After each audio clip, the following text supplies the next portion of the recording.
Welcome to one more blog. చూడండి, నేనైతే ఇప్పటికైతే కంప్లీట్ అయ్యండి ఇంట్లో. ఇప్పుడు చూసారా, స్టిచ్చింగ్ పని అయితే మొదలు పెట్టాలి. ఎందుకంటేనండి ఇవి అయితే డ్రెస్ మెటీరియల్స్ అండి, అన్ని డ్రెస్సెస్ ఇంకా ప్యాంట్స్ స్టిచ్ చేయాలి. ఇవైతే కస్టమర్ ఇచ్చి అయితే 1 మంత్ అయిపోతుంది. సమ్మర్ హాలిడేస్ పిల్లలకేమో, కానీ నేనైతే ఫుల్ హాలిడేస్ తీసుకున్నట్టు అయిపోయింది. నాకు బాగా డీలే చేస్తానండి స్టిచ్ చేయడం అయితే. కస్టమర్ అయితే నిన్నైతే కాల్ చేశారు, ఇంకా అవ్వలేదా అండి అంటే చెప్పానండి 1 వీక్లో అయితే ఇచ్చేస్తానని.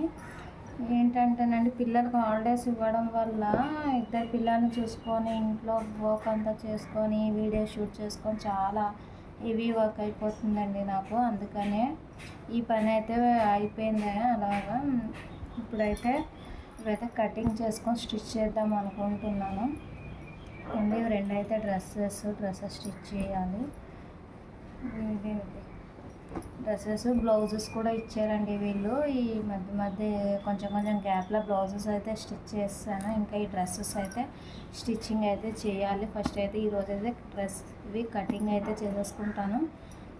నాకు తెలిసి ఇవి కటింగ్ చేసేలోపే మా పిల్లలు అయితే నిద్రపోతున్నారు, లేసేస్తారు వాళ్ళు. నెక్స్ట్ అయితే స్టిచ్ చేయడానికి అవ్వదు. రేపు అయితే స్టిచ్చింగ్ అయితే చేస్తాను, ఈరోజు కటింగ్ చేసుకొని.